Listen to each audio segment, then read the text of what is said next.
Hola, ¿qué tal? Muy buenas noches, bienvenidos a Moreno, no, Moreno Noticias no. Ay, Martincito, Semanario Actualidad Magazine. Me rompiste el tímpano. ¿Qué tal? Muy buenas noches. La costumbre vio del noticiero. No, ya estamos viernes a la noche. Yo le pegué derechito. Una jornada con mucha información. Bueno, fue una semana cargada de mucha información que vamos a ir desgranando algunas a lo largo de este magazine, comentándoles un par y otras con entrevistas que estuvimos realizando también para ir sazonando con distintos informaciones de distintos ámbitos. Está conmigo la señorita Naomi París, ¿cómo anda? Muy bien, buenas Feliz noches. día. Feliz día del amigo. Hoy es el Día del Amigo y nos falló Nicolás Vidal, porque se fue a comer un asado, creo, a Bragado. ¿Cómo debe estar sufriendo? Un montón. Me imagino. Así que bueno, vamos a estar en la conducción Naomi París, va a estar Noelia Toledo también, que ya está nerviosa, temblándole las piernitas por allí, y Naomi París. ¿Cuántas Naomi hay? ¿Qué dije? 35 veces me ¿Sí? nombraste. Bueno, porque justamente tenés una presencia rutilante en el día de hoy. Gracias. ¿Qué tenemos hoy en el magazine? Como bien decías, mucha información y cargado el programa de hoy. Vamos a estar, en realidad no vamos a estar charlando con Bustamante, sino que es una nota con respecto a los aportes, ¿no? Exactamente, hablamos hoy a la tarde con Rubén Bustamante respecto a los aportes de la campaña de Cambiemos, específicamente aquí en Moreno. Una investigación que hizo Desalambrar, Quórum, bueno, estamos en contacto telefónico con Rubén Bustamante para hablar sobre los aportes de campaña, específicamente en el distrito de Moreno. También en el piso. Aclaro una cuestión, porque hoy va a venir Sergio Mafía, que es concejal de General Rodríguez, que encabezó la lista de Cambiemos, que bueno, ya salió a anunciar en los medios que él no hizo ningún tipo de aportes por una complicación personal que tuvo en el día de hoy. Va a venir el viernes que viene y vamos a estar hablando también de General Rodríguez con respecto a los aportes de campaña. Y Nélida Brown también es una de las mencionadas dentro del distrito. Nélida Brown, la verdad que me cansé de llamarla, justamente creo que era la quinta candidata a concejal en el 2015, habló con Edgar Llano de A1 Noticias, desmintió haber aportado dinero a la campaña de Cambiemos. Bueno, de eso va a estar hablando Rubén Bustamante. También en vivo y en directo aquí en el piso de Semanario Actualidad Magazine vamos a estar charlando con Aníbal Duarte, quien es apicultor, y Diego Merlo, productor ovino, por el problema de las pequeñas producciones agrícolas y ganaderas, tanto aquí en la región como en zonas aledañas. Sí, no, a ver, en toda la República Argentina, evidentemente, la política económica del gobierno, como lo hemos hablado tantas veces, está apuntada hacia los grandes terratenientes, aquellos que, bueno, con las producciones agrícolas importantes pueden especular no solamente con la producción y la venta, sino también con el dólar. Y fundamental en estos casos me parece resaltar que hay dos campos, ¿no? Uno se imagina enseguida el gran terrateniente, el señor feudal, y en realidad esto es totalmente diferente y una realidad claro, algo distinta. que marcó la resolución 125, que se cumplieron 10 años creo que en estos días. Sí, a principio de semana. A principio de semana, que justamente lo que no hizo el gobierno nacional de aquel entonces, Cristina Fernández de Kirchner, y el Ministerio de Economía, fue separar aquellos grandes grupos económicos que tienen intereses en el campo de aquellos pequeños que justamente se veían afectados por esta resolución. Bueno, vamos a estar hablando de ese tema. La génesis de la ley Brisa, Aldo Rico, presidente de la Casa de... Ada, perdón, yo ya sabía. Aldo Rico. Algo rarísimo, ¿no? No van a venir a cagar tiro. Ada Rico, presidenta de la Casa de Encuentro, es un tema que tratamos en los magazines anteriores también. Me parece que está bueno saber de dónde nace todo esto. Exactamente, porque justamente de esta ONG es donde nace la ley Brisa, que tiene obviamente un correlato muy importante aquí en Moreno, que es el femicidio de Dayana Barrionuevo.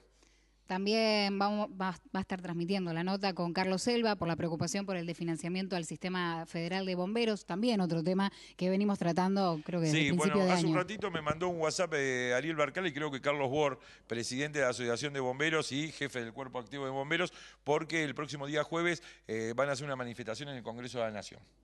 Así que ahora se me acordó que le pasemos el flyer a Martín.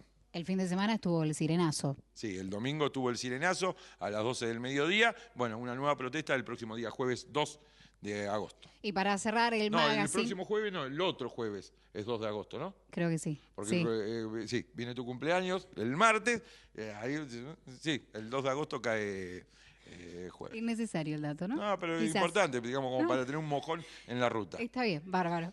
Y para cerrar el magazine... Sí, gordo, el viernes que viene tenemos torta. Para cerrar el magazine en vivo, Leonardo Pucheta y Pablo Rodríguez, que todavía uno no está confirmado, quienes son percusionistas, los dos. Exactamente. Por el seminario El Sonido y su Historia. También vamos a estar charlando con ellos aquí en vivo. Bueno, fue una semana, como decíamos, muy cargada de información. A ver, hay una cuestión que tiene que ver con un brutal homicidio que se produjo el día miércoles en el barrio San José, aquí en Brasil y Martín Fierro, el asesinato de una mujer de 73 años, discapacitada, en un robo. Por lo menos el primer paso de investigación es eso, golpeada, degollada, tirada en su habitación. Bueno, hay misterio al respecto.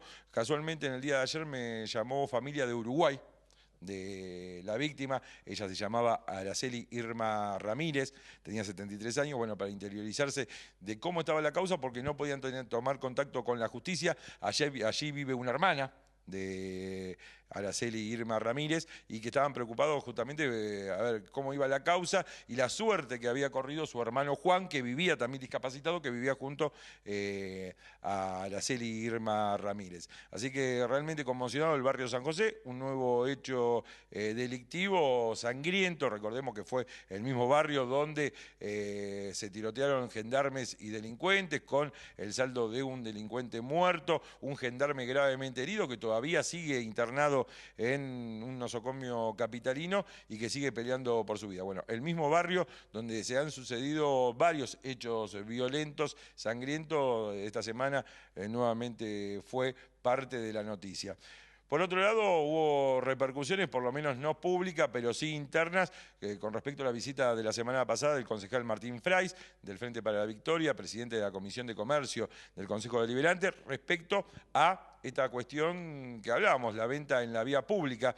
Recordemos que en enero de este año el gobierno municipal decidió desalojar de la Plaza San Martín principalmente a vendedores ambulantes y manteros. Bueno, una lucha por parte de los vendedores ambulantes para lograr una ordenanza que fue votada en sesión extraordinaria, creo que en el mes de marzo, un listado que tendría que pasar por el Consejo Deliberante y no pasó, y que hay 11, según dijo Martín Fraiz, y que lo reafirmó en la sesión del día miércoles, porque no trataron el listado que tiene que ser aprobado por el Consejo Deliberante para brindar las habilitaciones, no fue tratado, pero hay vendedores que ya le están cobrando desde el mes de abril. Como compartíamos la boleta la semana pasada, del mes de abril le están cobrando 7.500 pesos aproximadamente el canon para vender en la vía pública, pero no están habilitados porque no pasó por el Consejo Deliberante. Digo, hacen la ordenanza y la violan.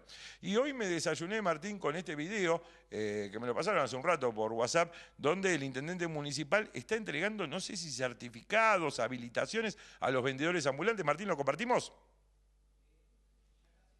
¿Todavía no está? Bueno, digo, un video que estaba a través de WhatsApp, empezó a circular, que tiene que ver con los vendedores, supuestamente vendedores, en la vía pública que le están entregando certificados. ¿Está, Martín? Vamos a compartirlo. No los quiero felicitar, porque verdaderamente se organizó más rápido de lo que yo pensaba. Y segundo, aceptar que, bueno, que el Estado iba a intervenir justamente para que ordenarlo y para que ustedes ya estén con la tranquilidad. Pero bueno, cuéntenme ustedes. Un gran agradecimiento con usted, es como un sueño. La verdad, todavía yo de mi parte no caigo. A pesar de ser una de las voceras, no caigo todavía. Me quedo mirando a veces el Paseo Mitre y digo, la pucha, llegamos hasta acá. Estar tranquilos es importantísimo, llegar a armar tu puesto y saber que vas a trabajar y tus hijos van a comer y no tenés que correr, que sabés que vas a poder pagar las cuentas, y es una cosa tremenda lo que estamos ahora. La verdad que es un orgullo. Agradecerle, la verdad que fue una lucha tremenda. El último día estuvimos luchándola, peleándola, con el chico acá, y agradecerle que me dieron. No estén corriendo ya de un lado más, de poder trabajar tranquilo, de lo que buscábamos nosotros, la tranquilidad. Deberemos trabajar nada más.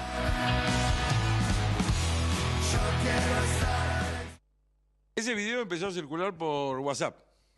Pero con toda una producción increíble, ¿eh? No, evidentemente no fue hoy, debe haber sido los días anteriores que se realizó esta reunión donde se le estaba entregando una suerte de certificado. No sé qué es lo que está pasando. Faltó el AI 2019 al Sí, final. no, pero aparte hay una cuestión preocupante acá, que digo, la normalización y la regularización de la venta ambulante, como lo hemos hablado tantas veces, era necesario por un tema de competencia desleal. Hacia aquellos comerciantes que ya están establecidos desde hace mucho tiempo en el centro de Moreno, pagan alquileres, energía eléctrica, tasas, impuestos, personal, bueno, todo lo que implica haber una venta formal. Digo, y que se te instalaba un vendedor ambulante en la puerta vendiendo tu producto un 30 o un 40% más barato. Digo, es todo un tema. ¿Es necesario? Sí, es necesario. Y la ordenanza me parece que tenía algunas cuestiones muy positivas, por ejemplo, el armado de algunos stands. El puesto fijo real con la estructura. Yo dije, bueno, voy a llegar un poquito más tarde al canal porque quería pasar por el centro de Moreno, Martín, que son las 3 fotos que te pasé. Quería pasar por el centro de Moreno para ver cómo estaban los vendedores ambulantes trabajando. Bueno, ahí tenemos un puesto de pancho, digamos, con alguna. Pero ahí tenemos un vendedor, acercarlo un poco más, que está, al anterior, Martín. Un vendedor, ¿la podés acercar? Que estaba, a ver, con un caballete y ropa, creo que vendía ese muchacho. Y otro, que es la otra foto, con el puesto sobre un banco de cemento que hay ahí sobre Bartolomé Mitre. Digo, de los puestos fijos, nada. Cero. Digo, y esto es lo preocupante. A mí lo que me preocupa es que hacen la ordenanza y la termina violando el mismo Ejecutivo Municipal. Sí, ¿cuál es la excusa, no? Esto de la necesidad de por medio, pero lo hubiésemos pensado antes. Tal cual, pero a ver, estuvieron tanto tiempo, porque estamos hablando que la ordenanza, si la memoria no me falla, fue aprobada en marzo. Estamos en julio, casi finales de julio. Pasaron 4 meses. Digo, y la necesidad de la gente es real, de los vendedores. Y a ver, no se respeta ni la mínima norma que es votada y impulsada desde el mismo Ejecutivo. Por otro lado, y para ir finalizando, ya para entrar de lleno en el magazine, esta semana le hicimos una entrevista a Walter Bonavera, que es el asesor letrado de la intervención del Consejo Escolar. Tuvo duros términos, está toda la nota subida en YouTube, en Semanario Actualidad, con respecto a los 4 consejeros escolares que han sido imputados por el delito de defraudación al Estado. Recordemos que es Mónica Bersoni, que era presidenta del Consejo Escolar, Cecilia Parenti, que era secretaria, Jorge Paul Almada, tesorero, y Camilo Zarza, que en su momento tenía a cargo el servicio alimentario escolar. Bueno, habló de Bonavera de un desfalco en 100 días de 700.000 pesos solamente en la escuela secundaria número 41. Es lo que denunciaron en la justicia. Dice que el cupo de ese comedor, que era irregular ya en la escuela secundaria 41, pero que tenía que ver con la necesidad, que por ahí es lo que no se puede discutir, digamos, la necesidad de los pibes, era para 130 y estaban bajando mercadería para 500 y pico de pibes. Es la denuncia que llevó la intervención del Consejo Escolar a la justicia, que está siendo investigada y que él presume que al menos en 15 escuelas más se dio este mismo sistema, y si se dio, y si lo comprueba la justicia que fueron en 15 días más, ya no es una asociación ilícita, sino una asociación criminal, lo que agrava la carátula y la pena de ese delito. Así que va a haber novedades, yo calculo que en el próximo, después de la feria judicial, un par de días más, va a haber novedades con respecto a esta causa. Esto es Semanario Actualidad Magazine. Vamos a comenzar con el primer tema que tenemos para el día de hoy, que tiene que ver con los aportes de campaña de Cambiemos aquí en Moreno, con Rubén Bustamante, y ya están con nosotros Diego Merlo y Aníbal Duarte para hablar de la realidad de un sector que es el agrícola ganadero, pequeño, muy pequeño aquí en la región.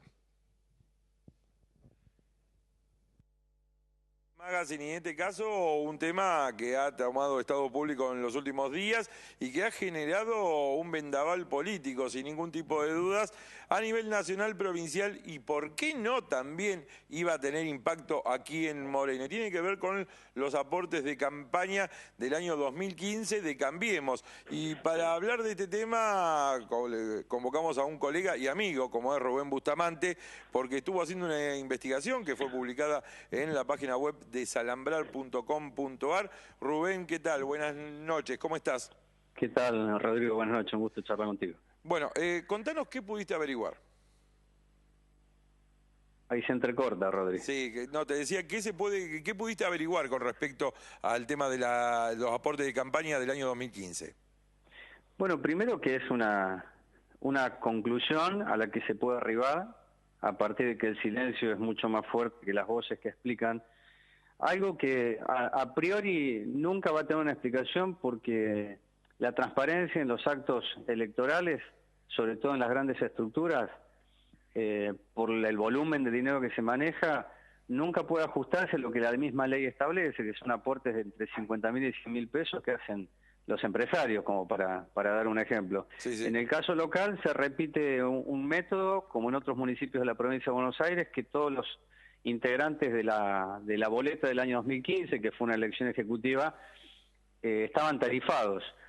Yo no me animo a decir que son los lugares, sino en la distribución casi obscena, pensando que esto nunca podía aparecer o darse a conocer, encontramos que el candidato a intendente, Leonardo Coppola, habría depositado 50.000 pesos y los primeros concejales 38.000, y después va bajando esa tarifa.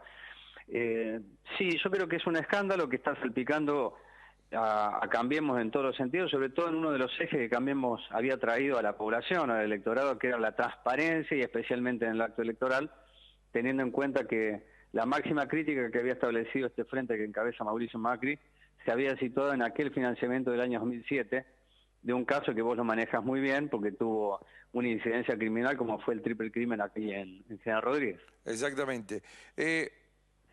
Uno puede pensar, bueno, los aportes de campaña no están mal, digo, que mientras que estén blanqueados, lo Claro. que por ahí uno nota es esto que decís, las tarifas, porque vos lo mencionás bien, 50.000 pesos Leonardo Coppola, los primeros 5 concejales 38.000 pesos cada uno, después baja los lugares en la lista a 32.000 pesos, los que son titulares, 16.000 pesos los que entraban como suplentes, digo, parece increíble.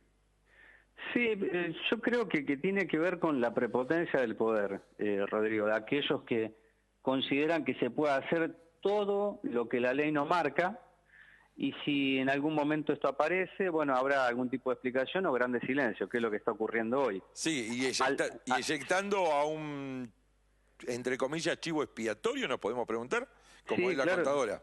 Claro que sí, pero eso no fortalece a Vidal, sino que confirma todo tipo de sospechas. A ver, si son todos los integrantes de la lista, para hablar de lo local, aportaron todos, y a mí me da una cifra, sumando nada más 750.000 pesos, tengo todo el derecho legítimo a pensar que ese fue un monto que se bajó de arriba para hacer una campaña ejecutiva, y para blanquearlo de alguna manera, sin que sea dinero ilícito, pero no claro hasta el momento, se distribuyó de acuerdo a las tarifas que estabas mencionando. ¿Estuviste hablando con algunos de los actores, digamos, de algunos de estos candidatos que habrían aportado? Sí, a ver, Coppola, yo hablé antes de la publicación de la noticia, me dijo que en los próximos días iba a emitir una opinión, más que opinión, tiene que explicar aquello que se puede explicar. En el caso de Julio Jiménez, que es concejal tampoco es de Cambiemos hoy, pero sí ingresó en la boleta de Cambiemos del año 2015, que pertenece a la estructura de Fabián Ferrara, Moreno Vive, se sorprendió un poco, desconocía la noticia y también dijo que iba a tratar de buscar algún tipo de información como para poder dar. Y hay otros que están en posición de hablar en la medida que esto tenga mayor volumen, porque particularmente el caso de Nelia Brown, que es de Coalición Cívica, en una nota que le puedo hacer el colega Edgar Llanos, ella dice: yo nunca aporté. Entonces, si no aportó, está en condiciones Nelia Brown de hacer una denuncia, si quisiera, porque se utilizó su nombre y su apellido para ubicar un dinero que nunca aportó. Eso a priori es lavar dinero, a priori, o utilizar indebidamente el nombre para hacer figurar un monto. De allí que tiene un carácter lo que está pasando, que va de arriba hacia abajo, ubicándose en el medio, porque a quien más le pega todo esto es a la transparencia y la figura inmaculada de Vidal. Rubén, agradeciéndote estos minutos, y por último, Sí. ¿qué evaluación haces? ¿Cómo puede quedar este tema? Es una buena pregunta, porque de escándalos vivimos todos los días. Tal cual. Entonces, no es una cuestión política, sino de la dirigencia, que cree que un escándalo se tapa con otro. Yo no miro tanto el escenario actual, sino una campaña electoral de construcción de productos, de candidatos del próximo año, en donde se van a tirar con todo esto. De un lado, de otro, y los del medio también. Lo cual denigra o degrada mucho más la actividad política y no la política como elemento vital para transformar la sociedad. No, y aparte marca las claras algo que también habíamos hablado en el magazine, que tiene que ver con el marketing político. Sí, Digo, hoy le parece que los periodistas somos los enemigos, el marketing se hace a través de las redes sociales, a través de Facebook, Instagram, Twitter, diciendo lo que quieren decir. Simplemente sin ser interpelado por alguna posición crítica o analizando un escenario. Sí, es un buen punto porque no son pocos los dirigentes que creen comunicarse con la población a través de las redes sociales, que es una herramienta. Entonces no hay ni respuestas, ni preguntas o repreguntas, sino calificaciones y descalificaciones. Lo que hacemos nosotros es un trabajo desde hace años de conocer más o menos qué se desarrolla en nuestro querido partido de Moreno, razón por la cual de todos los rumores que existían a partir de este financiamiento de campaña, solamente decidí publicar cuando tenía los nombres, los montos y las fechas, que van desde el 21 de septiembre al 29 de noviembre del año 2015. Con lo cual, esa información, de allí que los involucrados o protagonistas de esta historia deben explicar a partir de información que ya es pública. Rubén, te agradezco muchísimo. No, te mando un abrazo. Hasta luego. Bueno, ahí pasaba el colega y amigo Rubén Bustamante, de Desalambrar, de Quórum, que también se emite por este mismo canal. Bueno, hablando sobre este escándalo, digo, hizo una investigación Rubén Bustamante, algunos datos también aportados a través de la página A1 Noticias del amigo Edgar Llanos. Y bueno, esto que esperemos que en los próximos días, intenté hablar con Leonardo Coppola, no me pude comunicar, en estos últimos días para saber algún tipo de posición con respecto a estos aportes de campaña. ¿Lo hizo realmente? ¿Aportó este dinero? ¿Todos los integrantes de esta lista aportaron este dinero? O como bien dice Rubén, que uno puede suponer que fue dinero que bajó desde la estructura o de la superestructura hacia los distritos y que fue la manera de blanquearla, entre comillas. Bueno, esperemos que se pueda dilucidar este tema en los próximos días. Seguimos con más Semanario Actualidad Magazine.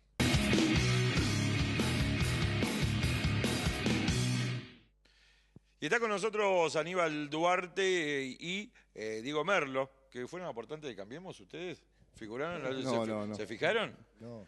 Hasta ahora no. Pero no. Por las dudas. Y si hubiese aparecido, ¿qué hacías?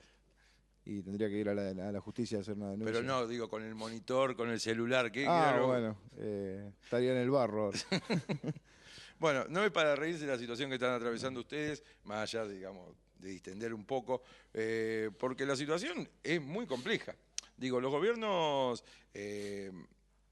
sobre todo digamos, acentuando digamos, baja las retenciones a la soja, hay un cronograma, pero le sacó el monotributo agropecuario, ¿es así, digo?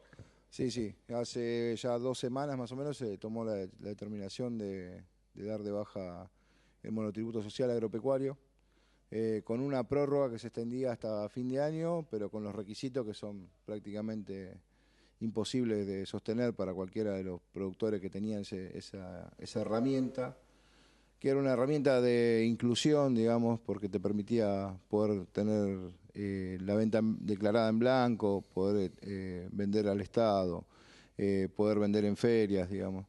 Y hoy se quedan sin esa posibilidad, se quedan sin la posibilidad de tener una obra social para el productor y para su grupo familiar, y se quedan sin la posibilidad de tener aporte jubilatorio para el día de mañana poder jubilarse.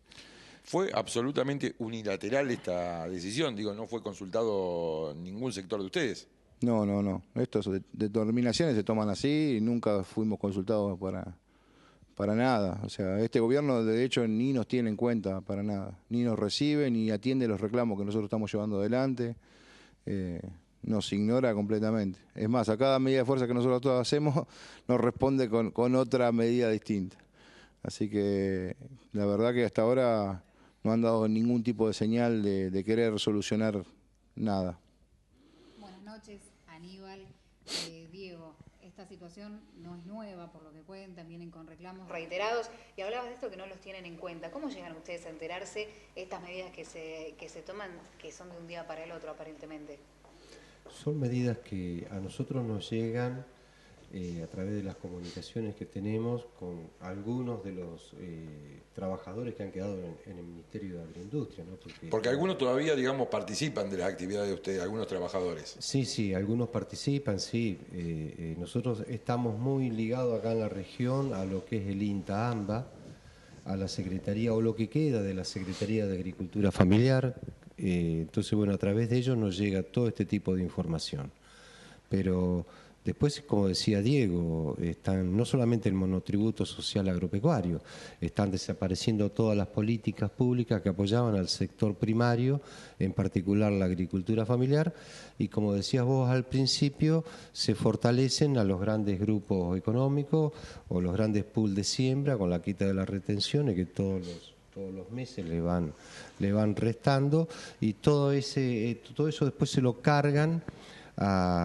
Se produce el famoso déficit fiscal y se lo cargan a los trabajadores de la agricultura familiar, es decir, quitándonos derechos.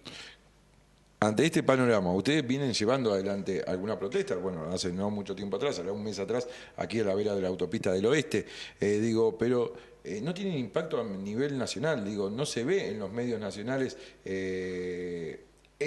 esta realidad que insume mucha mano de obra, porque a diferencia de los pools de siembra, que está todo tecnificado, ustedes trabajan todavía, salvando la distancia de manera artesanal, por llamarlo de alguna manera. Y hoy la noticia, ¿cuál es esta semana? La rural y todo lo que se está llevando a cabo en diferencia y en paralelo con la realidad de ustedes.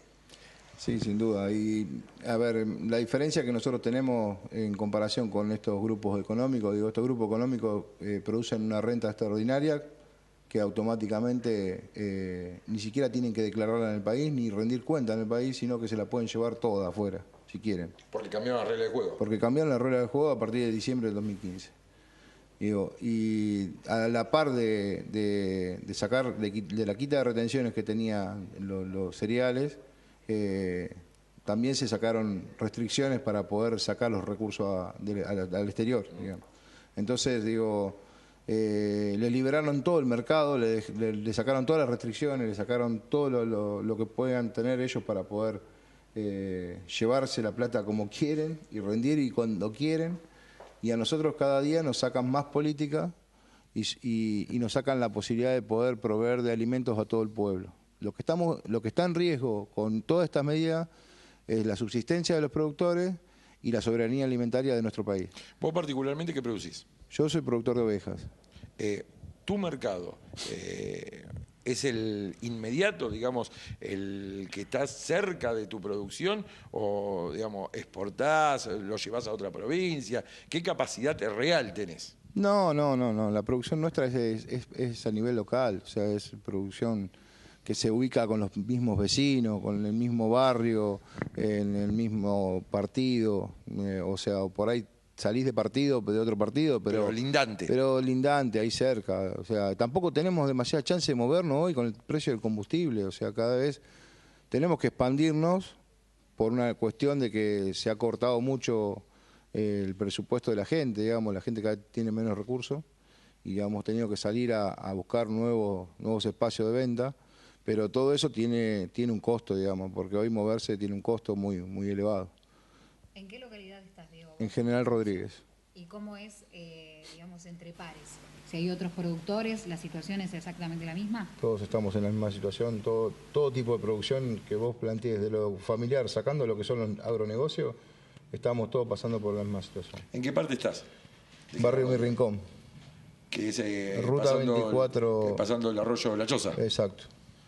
¿Vos qué producís? Miel, yo soy apicultor y tengo la producción en la zona rural de Moreno, en la franja que todavía queda. ¿En la zona de Cuartel Quinto? Cuartel Quinto, correcto. Ahí tenemos las colmenas y ahí hacemos la producción.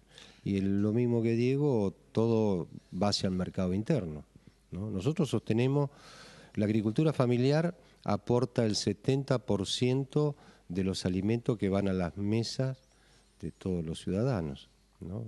Es el aporte que hace la agricultura familiar. Es decir, ¿Qué impacto tiene en el precio? Digo, desconozco realmente cuánto sale el kilo de miel, desconozco al público. Por ejemplo, en un supermercado que viene envasado, no sé, por algún productor importante de miel con respecto a lo que ustedes producen. Digo, ¿hay diferencia de precio? Sí que hay diferencia de precio, sí, sí. Nosotros, como productores de la agricultura familiar, en general estamos dentro de lo que es la economía social y popular, ¿no? Actuamos diferente a lo que vos llamás los grandes productores que pueden abastecer un supermercado, no son. Es decir, son los grandes intermediarios, los grandes acopiadores que compran, exacto, le pagan a un precio vil, le dan valor agregado y en todo caso la venden en un gran supermercado. Pero, digamos, salvando las distancias y también la industrialización sería como la leche, digamos. El tambero, digamos, la Serenísima le compra, digo la Serenísima porque la empresa... Sí, la empresa emblemática. Digamos, le pagan centavos al productor de leche, exacto, pero en la góndola sale 25 o 30 pesos. Se ve reflejado el precio de otra manera, claro, porque hay un proceso, está bien, hay un proceso de industrialización, pero también hay... Ustedes no lo tienen a eso. Nosotros tenemos un proceso de industrialización de la miel en el sentido que vos la miel la tenés que filtrar, la tenés que envasar, tenés que poner el pote, necesitas una serie de herramientas que el pequeño productor no la tiene. Pero de todas maneras, al igual que la leche, los precios se deforman por la concentración. Vos tenés en cuenta que la comercialización de alimentos en la República Argentina lo manejan 6 o 7 empresas, nada más. Las grandes cadenas de hipermercado que a su vez tienen otro tipo, el Carrefour, porque tiene los máximos, los Maxi sí. Carrefour, o sí. ¿Cómo se llamen? Va. Pero está completamente deformada la comercialización. Y la industrialización también está en pocas manos, la industrialización de alimentos. Lo que queda en manos de los pequeños productores es la producción. Y si no hay políticas públicas, sucede lo que sucede hoy con los cerdos, ¿no? Que estas grandes cadenas de comercialización importan cerdos de Dinamarca, de Estados Unidos, o importan alimentos en un país que es productor de alimentos, y donde perdemos en ese caso la soberanía alimentaria. Claro, que a veces uno... cuando empieza a leer la historia económica del mundo, muchos de los liberales argentinos miran con ojos enamorados hacia Norteamérica. Y Norteamérica es el país que mayores barreras proteccionistas tienen con respecto a la introducción, sobre todo de alimentos del exterior. Digo, es impensable, por ejemplo, que en Norteamérica entre un cerdo dinamarqués o argentino. Totalmente. Digamos, porque protegen su propia industria. Obvio. El precio dólar, ¿a vos tanto no te afecta? A vos sí, por el tema de los alimentos. El precio dólar nos afecta directamente a todos. ¿Por qué? Porque... Pero la incidencia de tu producción es mayor que la de... Sí, a ver, Aníbal. los que tenemos que dar grano de alguna manera, yo tengo que dar grano para poder encerrar a la noche porque no puedo dejar los animales en el campo porque no amanecen. Esa es la realidad. ¿Cuatrerismo? Sí. Y hambre también. Ese es el tema. O sea, antes se podían dejar por ahí los animales más tiempo, hoy si los dejaste apenas se oscureció, no amanece. Es así. Se empieza a ver mucho más que antes, o el tema de los hurtos, los robos en el campo. Es otra la realidad que se vive en el contexto actual. Pero bueno, o sea, porque tenemos incidencia directa nosotros, porque vos vas a comprar una bolsa de maíz y hoy estás pagando 300 pesos la bolsa de maíz. Y el maíz subió de 150 pesos que estaba hace 2 meses a 300 pesos hoy. Entonces, obviamente es un costo, pero Aníbal también lo sufre con otros insumos, los horticultores lo sufren con el polietileno que tienen que usar para armar sus invernáculos, con la madera, con los agroquímicos que puedan tener que usar para combatir alguna plaga. O sea, todos los insumos que nosotros utilizamos están todos dolarizados. Nosotros somos los convidados de piedra a la hora de discutir los precios. En el sector apícola, al apicultor le están pagando el mismo precio los acopiadores que le pagaban hace 3 años atrás, cuando el dólar se ha prácticamente duplicado o triplicado. Entonces la agricultura familiar es el convidado de piedra, pero no solamente la apicultura, pasa con el cerdo, pasa con los productores o con las economías regionales. Y si a eso le sumás que vos le quitás las políticas públicas que pueden llegar a sostener al sector como el monotributo social agropecuario. Si quitas técnicos que trabajaban en el territorio, ayudando, guiando al productor, si a la economía la dolarizás y empobreces a la sociedad, que es la que consume los productos de la agricultura familiar, tenés una bomba de tiempo. Para que vea, porque me acordé de algo cuando iba hablando con Diego. Visitó el presidente Macri tu distrito hace 10 días atrás y justamente estuvo en una huerta que desarrolla un sistema de riego de hidroponía. Hidroponía. Sí, En el barrio Granaderos, ahí cerca de donde está vos. Sí, sí. No, en la otra punta. Sí, pero bueno, Sí. está cerca, bastante Sí. cerca igual. Digo, parece que hay estos muchachos que hacen lechuga, ¿no? Producen lechuga. Sí, pero usan lechuga en hidroponía. O sea, sin utilización de ningún sustrato, digamos. Es un cultivo ¿Por qué que no te va... fue a visitar a vos?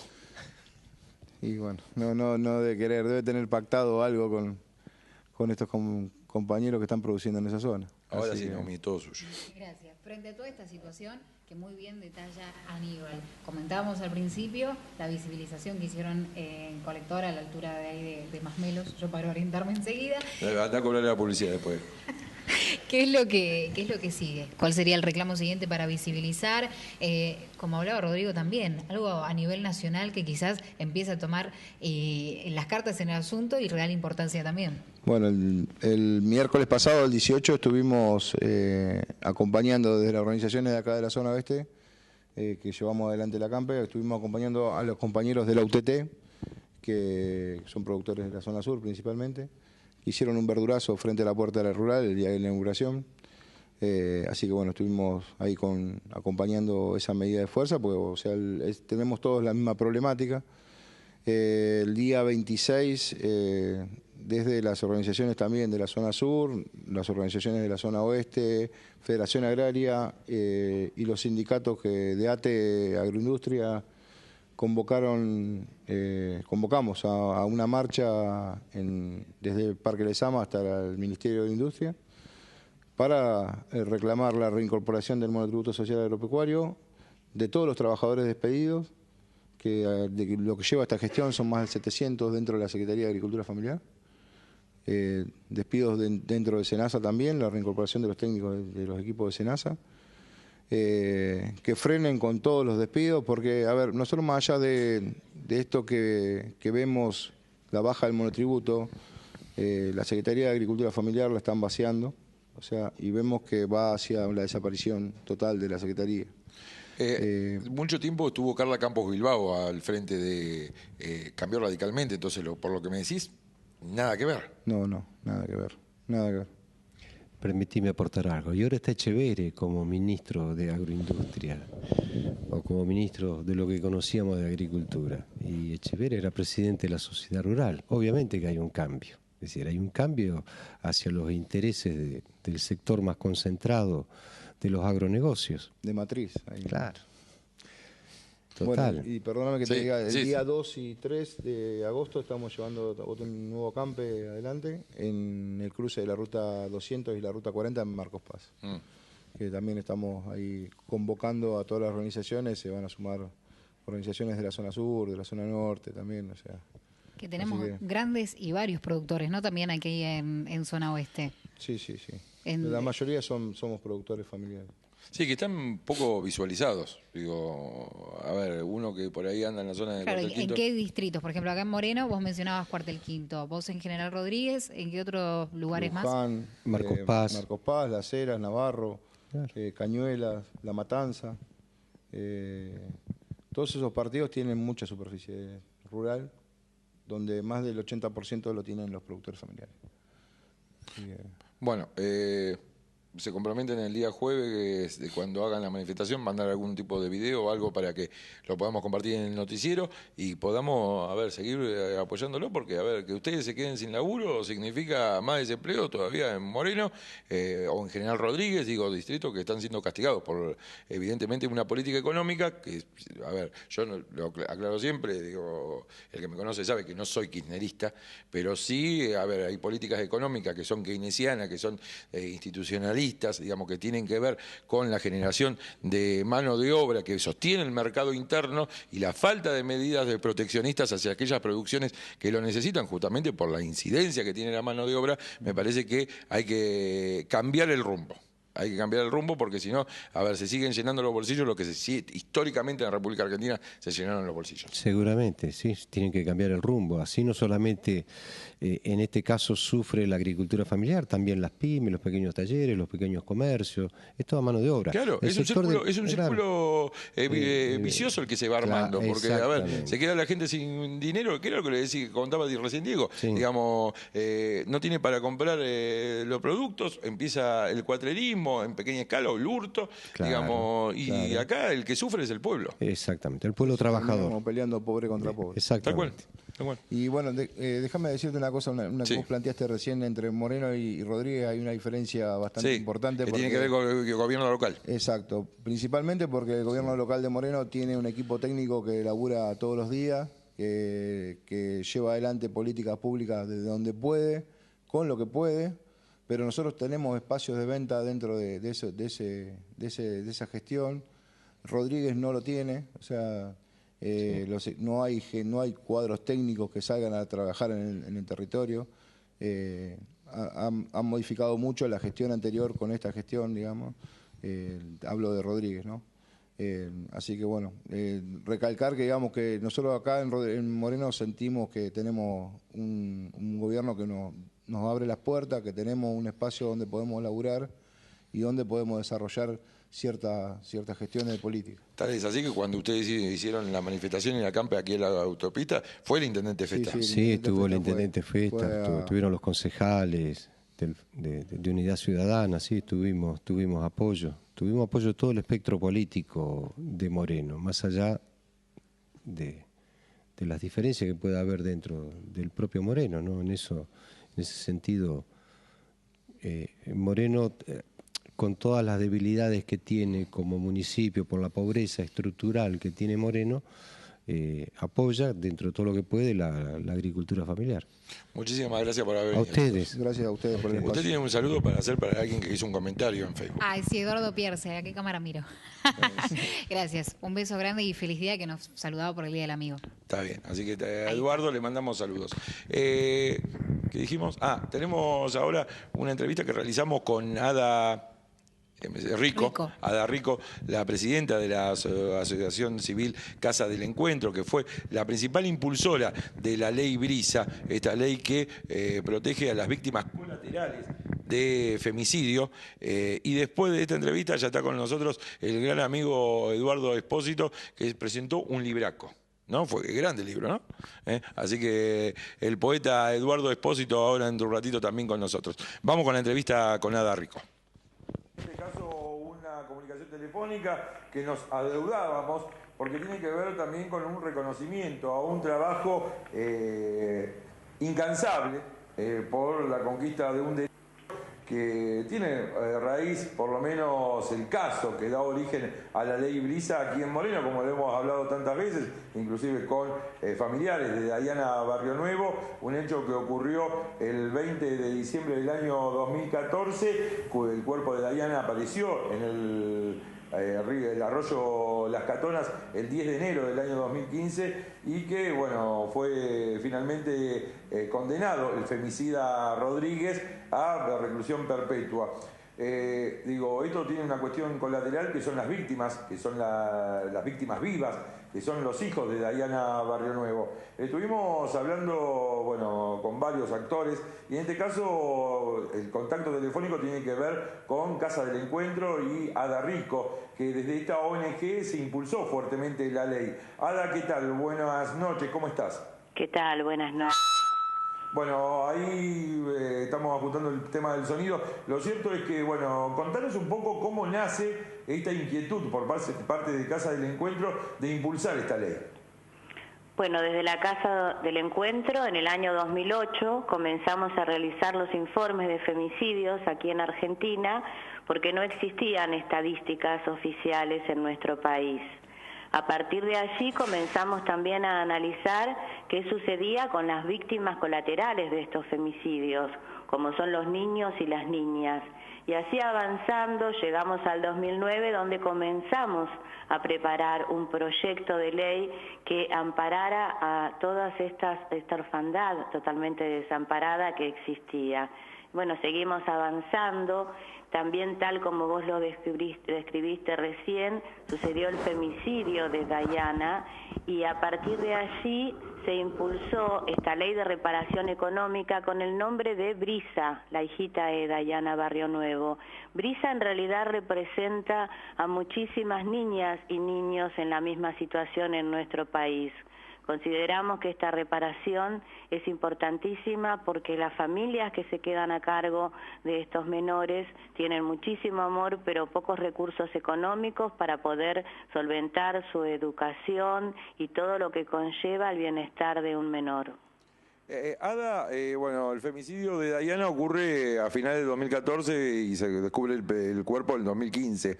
Digo, pasaron 3 años y medio. ¿Qué tan difícil fue convencer a los legisladores de la importancia de esta ley? En realidad todas las leyes que tienen que ver con la temática de género cuesta muchísimo llevarlas adelante, porque bueno, es verdad que en nuestro país hay otras necesidades también importantes.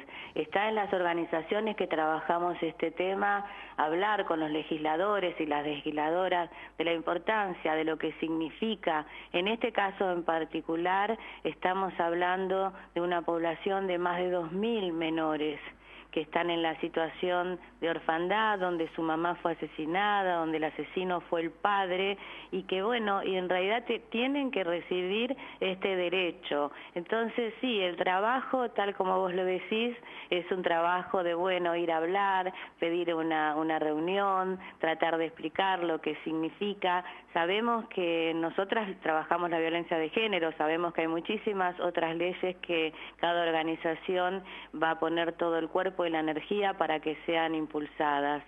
Nosotras, a través del Observatorio de Femicidio, hemos logrado impulsar fuertemente la ley de agravante por violencia de género, mediante la cual ahora al femicida se lo condena a cadena perpetua. También impulsamos la pérdida de la responsabilidad parental. Esto significa que el asesino, el femicida, no puede llevar adelante la educación de esos hijos e hijas.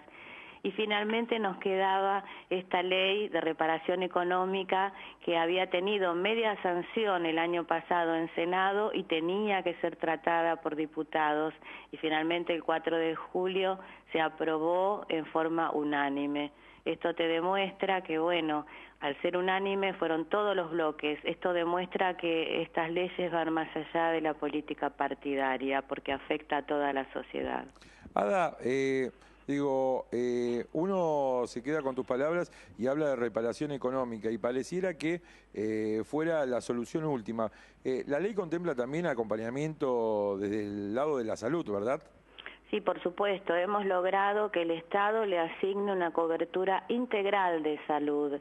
Y hacemos hincapié en la palabra integral para también acompañar no solo la salud física de esta niña o de este niño, sino también la salud psíquica, teniendo en cuenta que en muchísimos casos estos menores han presenciado el femicidio de la madre, han vivido golpes en su propio cuerpo y todos, absolutamente todos y todas estos menores han vivido violencia psicológica. Por eso es necesario que el Estado se haga cargo de esta situación. Nuestro país ha firmado convenios internacionales de protección a los menores y estos menores están totalmente desprotegidos en la actualidad.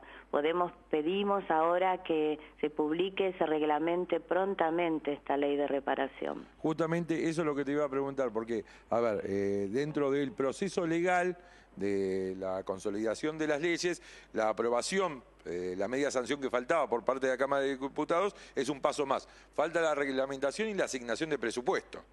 Falta la publicación en primer lugar, después la reglamentación. ¿Cómo? ¿Todavía no fue publicada? Todavía no fue publicada. Esto sucedió el 4 de julio. Sí. Tienen determinados días para poder publicarla.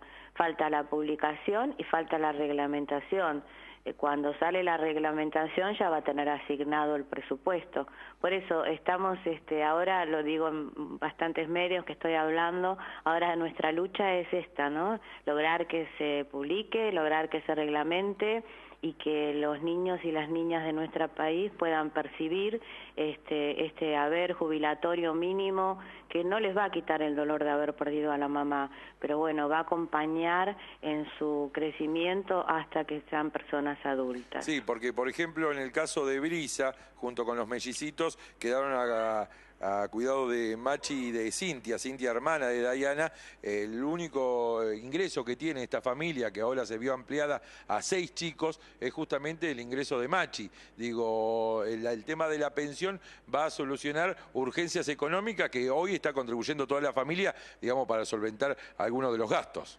Por supuesto, pensemos que es el equivalente de un haber jubilatorio mínimo por cada menor. Claro. Entonces, parece que, bueno, puede llegar a ayudar bastante a poder llevar adelante la crianza de estos niñitos. El caso de Cintia y sus hermanitos, el caso de Brisa y sus hermanitos que están al cuidado de Cintia y del abuelo, sí, son muchos los casos que son similares. Por eso es que apelamos en su momento a los legisladores y las legisladoras que entiendan y haberle dado un nombre real a esta ley, si bien la ley es reparación económica, pero conocida como Brisa, lo pone en la realidad algo que humaniza una ley. A veces las leyes son muy frías. Acá estamos hablando de una niña de Brisa que representa a tantísimas Brisas de nuestro país. Ada, te agrego una pregunta. Hablaste del Observatorio de Femicidios y durante muchísimos años, desde el año por lo menos 2008 hasta hace no muy poco, muchos de los femicidios que ustedes tomaban como referencia, digamos, como estadística, aunque parezca fría la palabra, eran los artículos que por ahí publicábamos nosotros a través de Semanario de Actualidad, digo, lo que tenía que ver con Moreno, General Rodríguez, los incorporaban. Ahora hay números estadísticos, la justicia aporta los datos del femicidio o siguen trabajando de manera casi artesanal como lo venían haciendo antes? Hay estadísticas oficiales desde el año 2014. De cualquier manera, las estadísticas oficiales siempre son menores que las que nosotras relevamos desde los medios de comunicación. Por lo tanto, seguimos trabajando en los informes hasta que, bueno, se pueda lograr desde lo oficial tener estadísticas reales y unificadas. Pensamos que, bueno, que tal vez lo que sucede es que desde la justicia se van pidiendo los expedientes a las distintas provincias. Si ese expediente no está caratulado como violencia de género, no llega aquí al conteo general. Y quiero hacer un paréntesis refiriéndome a Semanario, que muchísimas veces, y eso sí lo tengo que reconocer, yo como directora del observatorio, que muchísimas veces ustedes tomaban casos que no eran publicados por los medios masivos, pero les doy nuestro agradecimiento a la visibilidad, porque muchísimos casos tienen el link incluso de ustedes. Sí, a ver, la semana pasada estuvo en contacto telefónico con nosotros porque justamente la nena Agustina se había enfermado, la mamá de Daniela Rutherford, que fue víctima de femicidio aquí en Paso del Rey, por Alan Viale, hijo de Lauchón Viale, un ex agente de inteligencia que fue asesinado por la policía bonaerense en un allanamiento. Sí, lo tengo presente. Bueno, y justamente Elisa Bellano, la mamá, nos contaba algunos de los pormenores de cómo se va... no me sale otra palabra que empiojando la causa. Digo, porque el abogado defensor de Alan Viale había citado a declarar, por ejemplo, a Lilita Carrió y a Jaime Estiuso, tratando de deslindar responsabilidades de Alan Viale en el femicidio, diciendo que era una operación de inteligencia en contra de un sector de la comunidad de inteligencia argentina. ¿Se encuentran con muchos de esos casos ustedes, digo, que empiojan, que tratan de que la causa no avance? En realidad nos encontramos con muchos casos donde cuando está involucrado el tema trata y el tema poder, indudablemente los medios de comunicación, los medios masivos de comunicación, es muy difícil que se hagan eco. Y son los medios más locales donde pueden desmenuzar toda la investigación y bueno, y llegar a que desde quienes, como la Casa del Encuentro, relevamos los informes, podamos discernir bien qué es lo que ha sucedido en ese lugar, teniendo en cuenta que nosotras no estamos en el lugar, Claro. que en este caso es la provincia de Buenos Aires, pero también nos sucede en distintas provincias. Generalmente son los medios locales donde se involucran en esta temática y hacen una mirada fina y una mirada que visibilice la problemática. Ada, te agradecemos muchísimo estos minutos que te has tomado. Me parece que era un tema importante para comunicarlo a la comunidad en general, porque me parece que todos los actores que intervinieron hoy en que la ley Brisa, por lo menos desde el ámbito legislativo, sea una realidad, deben ser reconocidos. Muchísimas gracias a ustedes por tocar este tema y por supuesto, y bueno, abrazos y gracias y sigan trabajando así. Gracias, Ada. Bueno, ahí luego. compartíamos entonces la...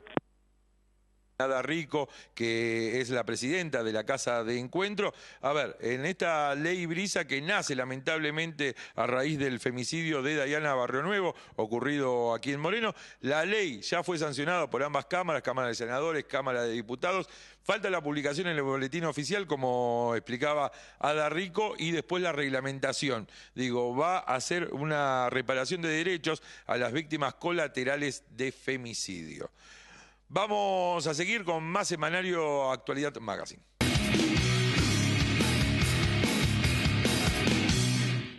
Continuamos en Semanario Actualidad Magazine, ahora con la presencia de Eduardo Espósito, escritor morenense, quien tenemos el agrado de ya que sea la segunda visita en lo que va en el ciclo del magazine, siempre con trabajos muy interesantes. Buenas noches, Eduardo. Hola, buenas noches. ¿Cómo están ustedes? Bien, todo bien. Hoy venís para presentarnos un material nuevo.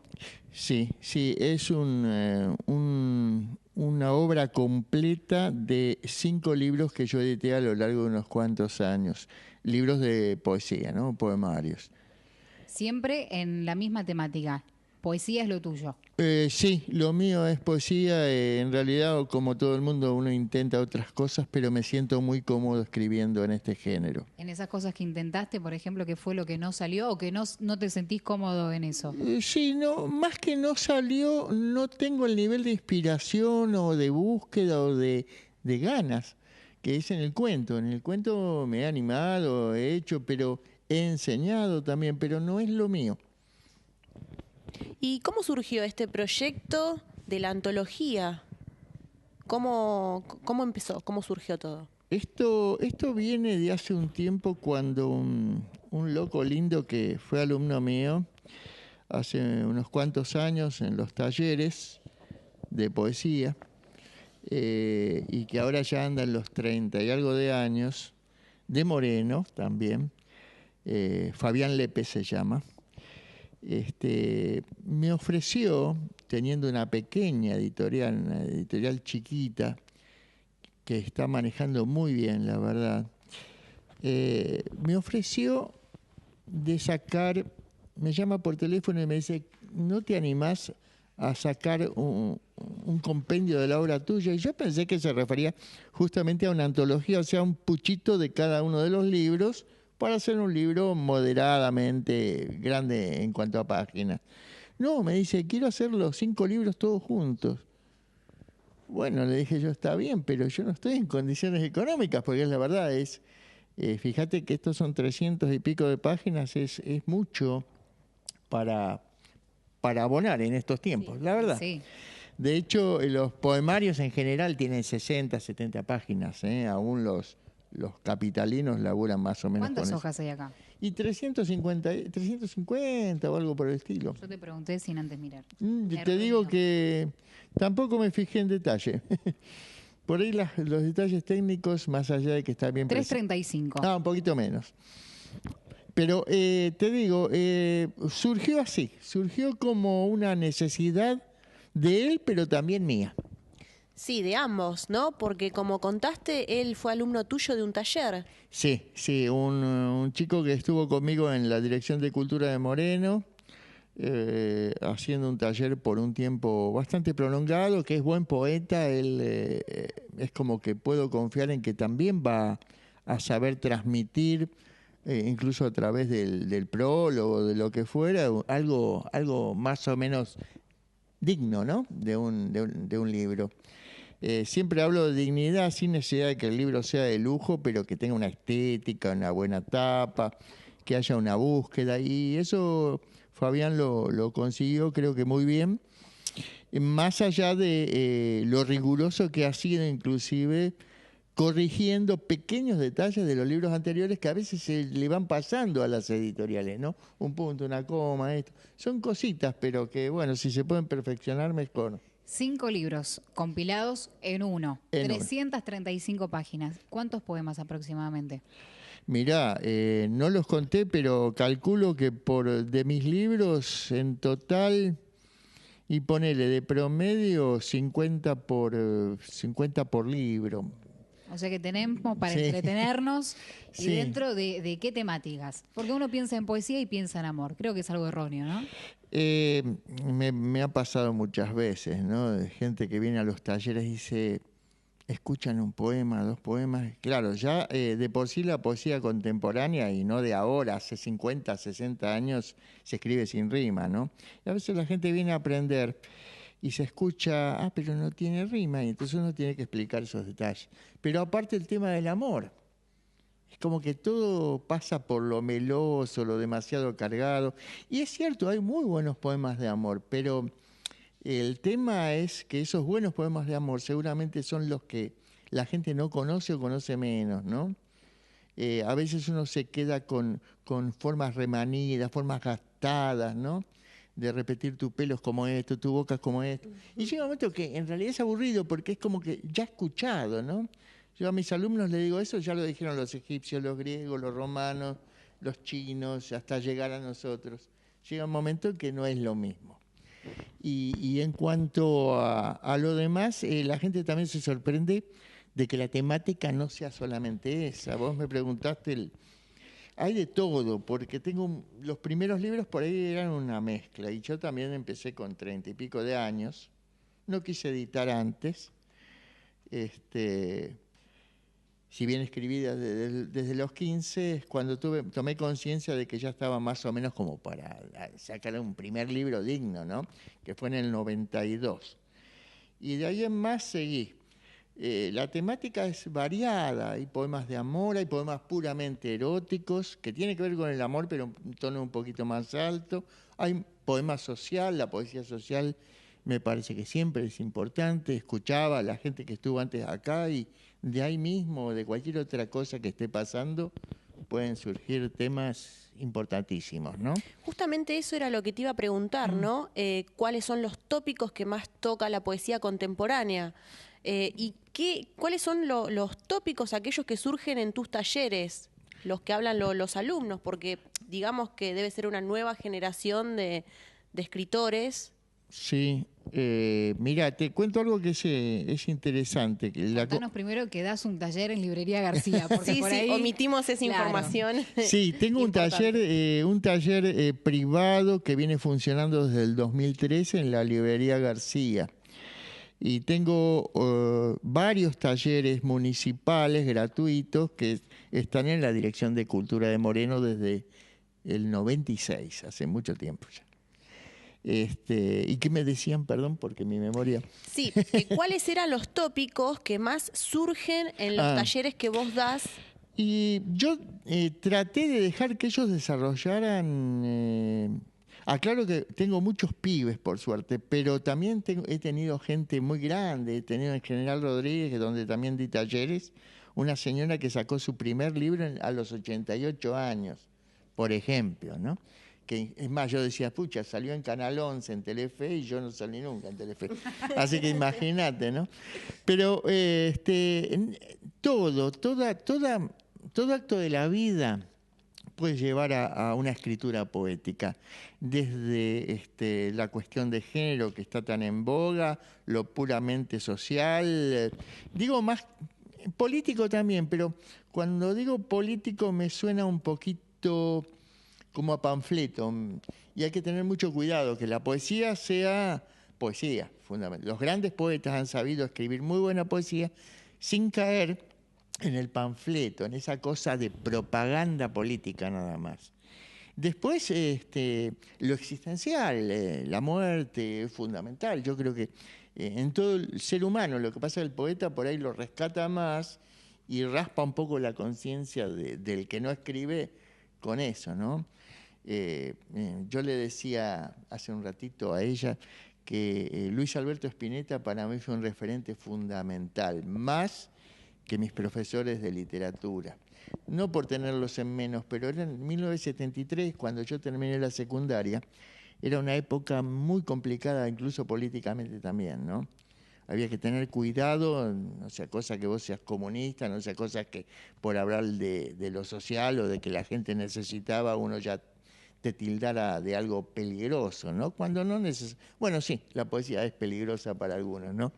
Resaltás la obra del Flaco y su manera de expresarse, Sí, que realmente es maravillosa. sí. Nosotros acá todos apreciamos en menor o mayor cantidad al Flaco, pero lo tenemos como un referente Es mi maestro, en cuanto... directamente. Y esto apuntando también, ¿cuáles son tus 3 poetas de cabecera? Sí, sacando a Spinetta, que bueno, viene de la música, y Silvio Rodríguez también es un gran poeta para mí, con guitarra, son trovadores. Pero así, a nivel puro, y hay muchos, pero yo podría decirte de la Argentina, Juan Gelman, que es enorme. Olga Orozco fue una excelente poeta. Hay un poeta vivo actualmente, tiene un año más que yo, en Córdoba, que me parece brillante, que se llama Alejandro Smith, vive en Villa María, vivió toda su vida como preceptor de Villa María, en un colegio industrial, creo, y es un excelente poeta. Y así muchísimos, ¿no? ¿Y estos 3 por qué los destacás? Por su manera de presentar la poesía, porque uno tiene que tratar de dar belleza, pero insisto en esto que te dije, ¿no? Es un desafío, como es un desafío escribir música nueva cuando parece que está todo escrito. En poesía o en pintura o en lo que fuere, hay que empezar. Hay tanto que se crea en el mundo y en el país nuestro también, que es un tema crear algo nuevo y que sea bello. Y el desafío es eso, no repetirse ni repetir a otros. Por eso me gustaba el Flaco o Charlie en su momento, un poco más loco, ¿no? Loco Mientras que Fito lo aprecio, pero es como un poco hijo de esos dos, ¿no? Por ejemplo. Es como que no creo algo tan nuevo. Es un poco... sí, justamente el hijo de Spinetta y también de Charlie. en generación, ¿no? Claro, Pensemos sí. que es alguien mucho más Sí, contemporáneo sí, también.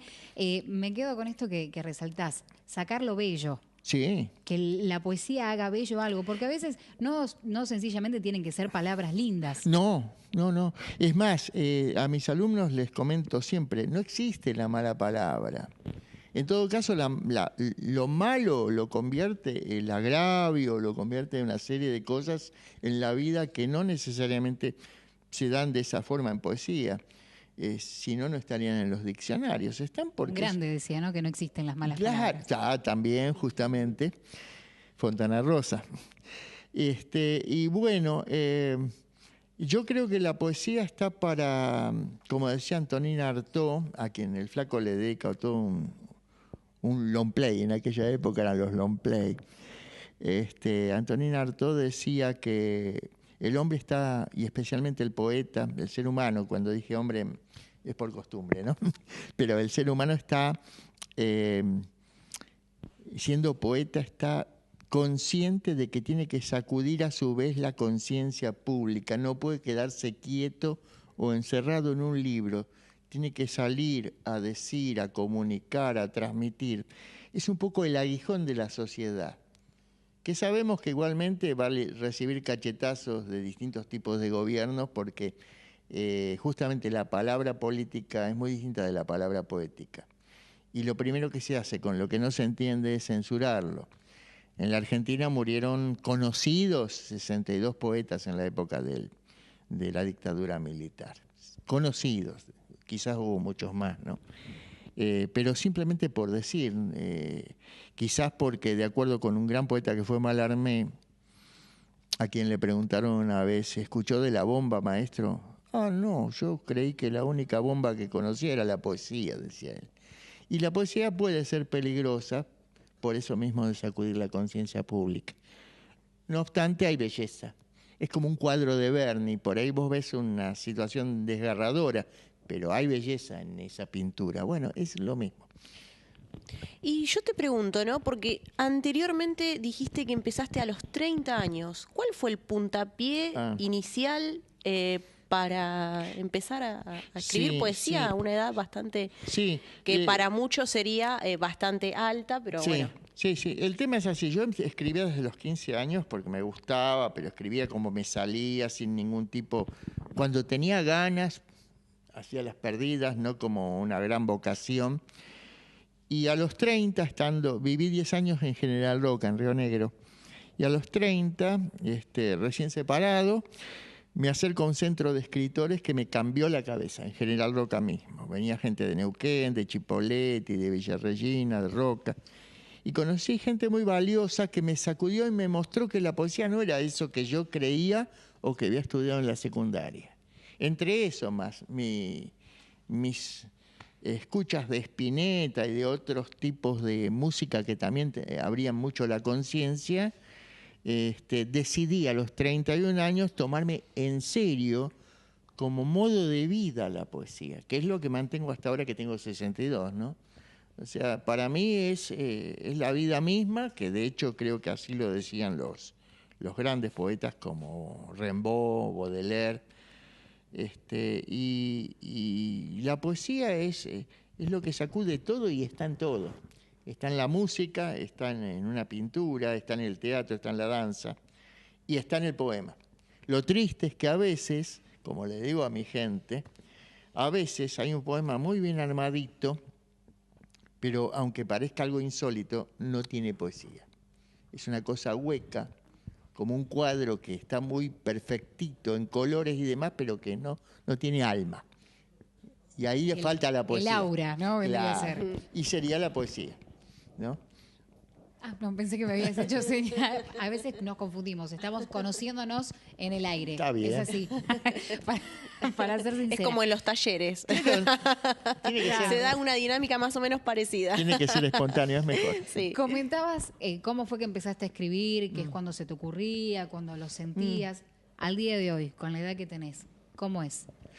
El proceso es igual, o sea, yo no me siento obligado a escribir, ¿no? Dicen que por ahí el novelista tiene un poco esa forma, pero porque en la narrativa, hace poco fui invitado a un encuentro en Merlo, San Luis, y había muchos narradores, y me di cuenta que la manera de trabajar de ellos es distinta. Le dice, rinde un poco más, ¿no? A nivel económico. Le dicen, bueno, toma, pero con esto que te doy me tenés que escribir en 6 meses una novela. No importa el tema. El poeta no tiene esa necesidad. Sí, la económica sí, pero no tenemos esa manera o esa desesperación. Tiene que estar cuando uno necesita decirlo. Yo creo que es lo más valioso. Cuando algo te pega, te sacude. Por eso decía que lo que hoy escuché acá, por ahí puede ser tranquilamente tema de un poema. La lectura de un diario. La lectura de algo histórico, no sé, nunca se sabe. La muerte de un ser querido, por supuesto, pero también el amor. No es que el amor quede afuera, ¿no?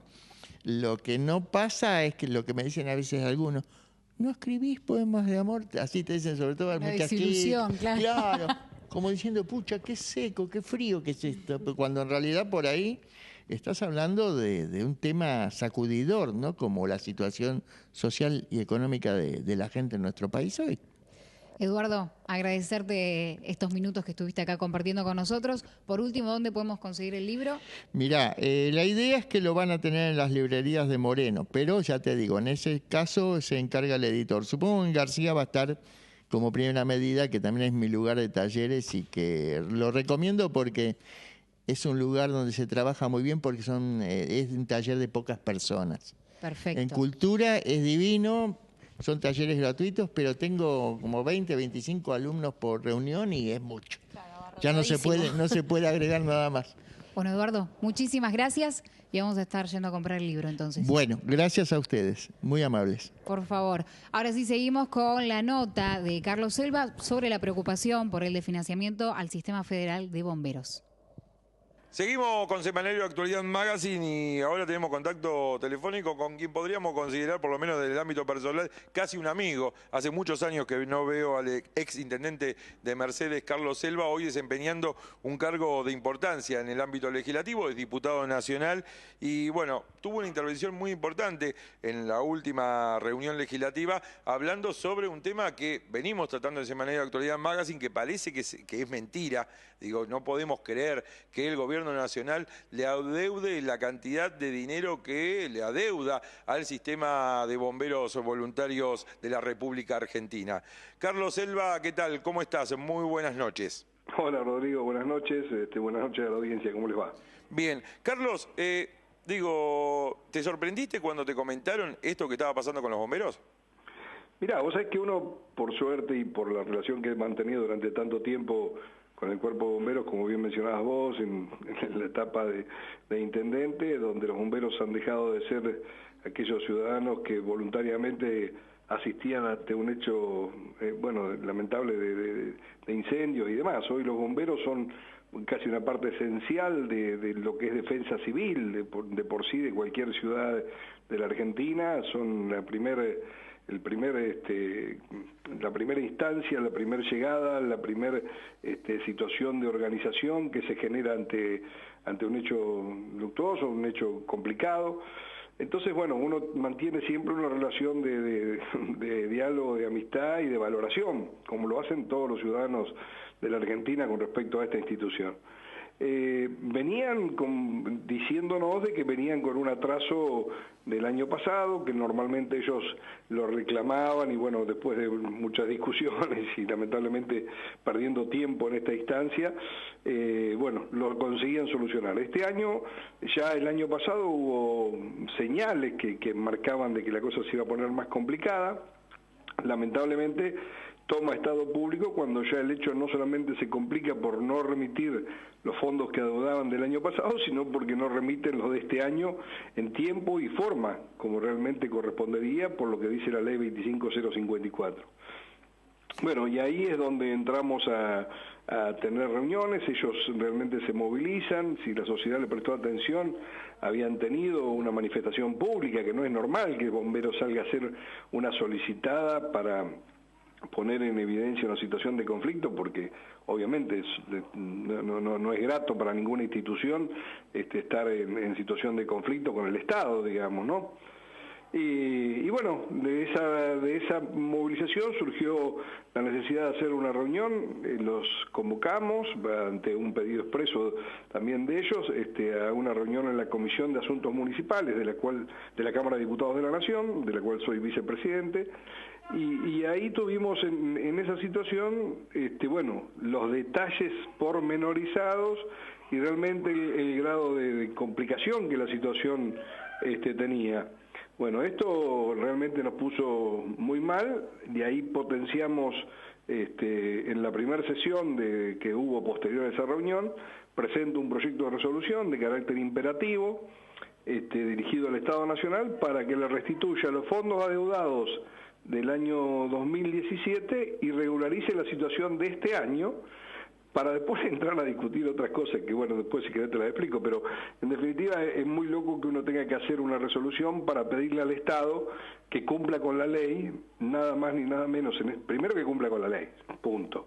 Y segundo, que en este caso pone en riesgo el funcionamiento operativo de todos los cuerpos de bomberos voluntarios de la Argentina. Carlos, ¿tuvo respuesta ya a esa resolución? No, lamentablemente cuando se tratan, lo explico para que el ciudadano entienda, pero no deja de ser frustrante y preocupante también. En las sesiones que normalmente se hacen en la Cámara hay un temario. Claro. Cuando uno quiere incorporar un tema adicional, se hace una moción que se llama moción de orden, se expone el tema y para que salga en tratamiento en esa misma sesión que estamos sentados, porque el proyecto no tenía despacho de comisión por la urgencia y por todas las demás situaciones que te mencioné, uno necesita los 2/3 del cuerpo para incorporar el expediente y bueno, y obviamente para su tratamiento sobre tablas. Lamentablemente no me acompañaron los legisladores, esto me sorprendió porque realmente, salvo los de mi bloque y algunos diputados del Frente para la Victoria, pero no todos acompañaron este pedido, así que lamentablemente no se pudo incorporar para ser tratado sobre tablas, así que el expediente quedó en comisiones.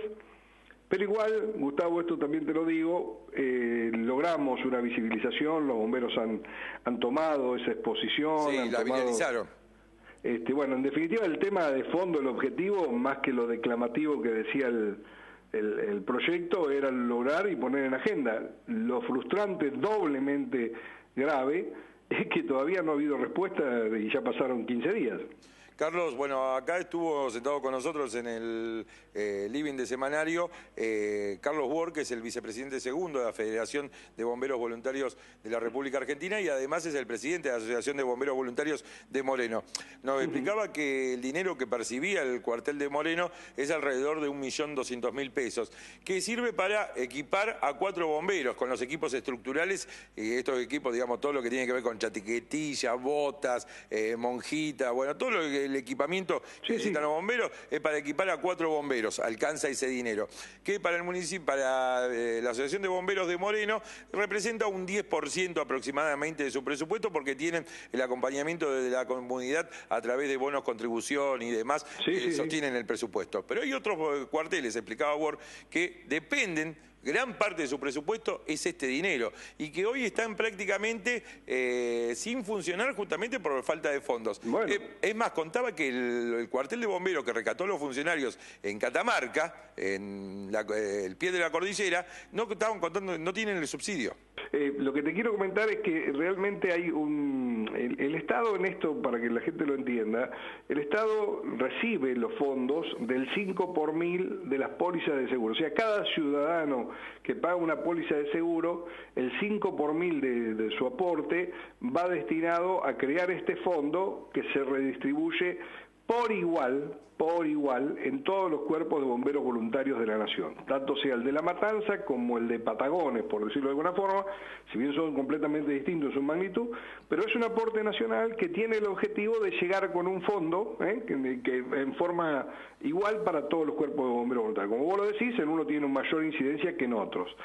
Pero lo que no se puede aceptar es que ese fondo, primero, se gire parcialmente, que después el Estado le haya comentado, porque esto lo dijeron cuando estuvimos en la reunión, de que estaban evaluando hacer una reducción del monto. Bueno, eso no se puede hacer, ¿viste? Yo te digo, manejan como estancia esto. La ley, para ser modificada, más allá de que lo comenten, tienen que mandar un proyecto de ley, se tiene que aprobar en el Congreso de la Nación, supuestamente la pretensión que el Estado Nacional tenga. Pero el Estado lo único que tiene que hacer hoy, con la ley sancionada, promulgada y puesta en ejecución, es recibir los fondos, transferir el 100% de los fondos que recibe y sí le queda la potestad, y está bien que así sea, de controlar la ejecución de ese gasto. Claro. O sea, eso es una cosa que corresponde. Y ese gasto transferido a los cuerpos de bomberos tiene un porcentaje para equipamiento, un porcentaje para capacitación, un porcentaje para gastos administrativos. Bueno, esa es una discusión secundaria que si se quiere se puede dar. Pero lo que no puede ser una discusión es que el Estado se tome la prerrogativa de decir que recibió 100 y esta vuelta va a mandar 60. Y hoy lo está haciendo. Eso es ilegal, es malversación de recursos públicos. Entonces, estamos con un problema muy grave que nosotros no quisimos profundizarlo en este momento porque lo primero que pretendíamos es poner la situación en cero, o sea, que transfirieran lo que tienen que transferir y después entrar a discutir qué decisión y qué funcionario se tomó esta prerrogativa, como lo decía anteriormente, de decir, no, este año vamos a transferir menos, ¿me entendés? O sea, estamos en 2 o 3 problemas muy graves, pero el primero que uno pretendió contribuir a la solución es para que el Estado se dé cuenta que tiene que transferir esto y entrar a discutir lo que tenga que entrar a discutir, que bueno, ahí lo discutiremos con el grado de convencimiento que uno tiene. No, pero hay 2 situaciones mal llevadas a cabo por el Estado. Bueno, y si mandan el proyecto de ley modificado, seguramente no va a prosperar en una baja de dinero hacia los bomberos voluntarios, e inclusive se podría incorporar que no le cobren los servicios públicos, porque también contaban los bomberos voluntarios aquí en nuestro magazine, es que 2 o 3 salidas diarias tienen que ver con problemas de tendido eléctrico. Digo, ya sea que explota un transformador, cae un poste o algo por el estilo, y sin embargo la factura de Edenor le llega y en cuantiosa forma. Olvídate. Bueno, pero por eso digo, y también está en la Cámara de Diputados, que esto lo estoy tratando de averiguar porque yo no estoy en esa comisión, aparentemente la Comisión de Hacienda y Presupuesto, que la preside el diputado Laspina, del bloque Cambiemos, tiene demorado un pedido con una media sanción del Senado para que los bomberos voluntarios tengan ART. Los bomberos voluntarios quedan a su propio arbitrio cuando lamentablemente tienen situaciones de accidentes ellos. Bueno, esto también está demorado, yo no lo sabía, te digo sinceramente, me hago cargo de no haberlo visto, pero vienen con media sanción del Senado y lo están cajoneando, el gobierno lo está cajoneando a través de su bloque de diputados en una de las comisiones. Así que tenemos, mirá, lamentablemente... Sí, para tratar...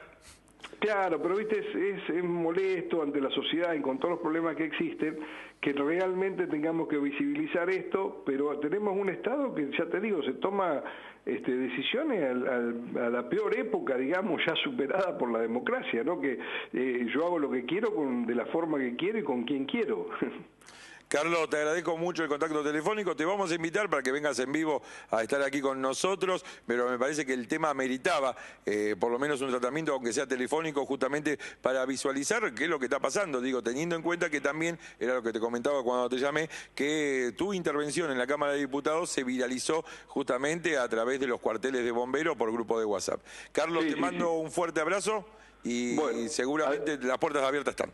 Bueno, te agradezco mucho y a disposición como siempre y ojalá sea por temas más gratos. Sí, tal cual, más gratos. Gracias, Carlos. Bueno, un abrazo. Bueno, ahí pasaba entonces el diputado nacional del Frente Renovador, Carlos Selva, ex intendente de Mercedes, hablando sobre un tema, a ver, que parece increíble, que un dinero que recauda el gobierno nacional a través de las pólizas de seguro, que es como un agente de percepción, si se quiere, el gobierno nacional, y que lo tendría que distribuir en el sistema de emergencia de bomberos de la República Argentina, no esté llegando y que adeuden todavía partidas del año 2017, teniendo en cuenta que los bomberos voluntarios es más allá de, del evidente servicio que prestan a la comunidad, ya como parte integrante, bien explicaba Selva, del sistema de defensa civil, además es una de las organizaciones no gubernamentales con mayor reconocimiento en la sociedad argentina. Bueno, la situación es esa, no perciben los fondos que deberían percibir a través de una ley que está vigente. Vamos a seguir con más Semanario Actualidad Magazine.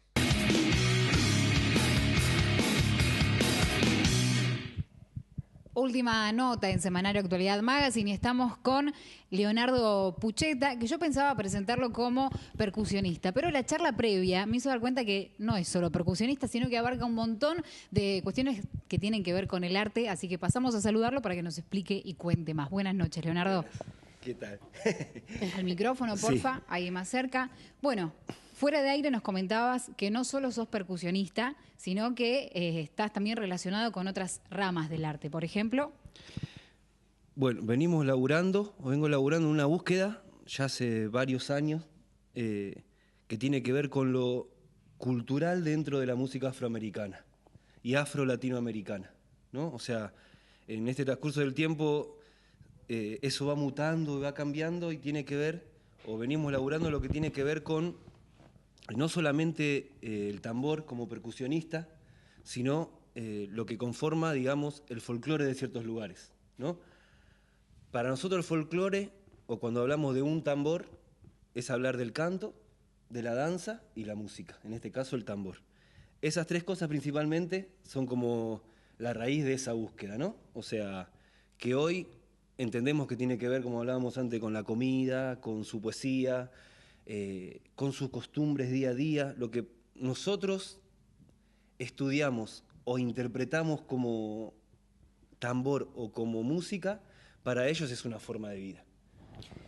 Sí, sí, como nos contabas recién antes de salir al aire, ¿no? Que estuvimos conversando bastante fluido, vos me explicabas todo este aspecto desconocido para nosotros y para el público también en general, que tiene que ver con el instrumento en sí, no solamente es una manifestación sonora, sino que también tiene una rama artística bastante rica, amplia, y que quiero que me expliques qué es lo que se lleva a cabo en este seminario que están lanzando en la municipalidad. Bueno, en este caso, este seminario lo estamos realizando con Pablo Rodríguez, que hoy, bueno, no pudo estar. Él se está encargando de la parte del folclore argentino y la música afroperuana. Y yo en este caso estoy dando la parte afrocubana, mostrando como la evolución del cajón dentro de la rumba, específicamente dentro del guaguancó.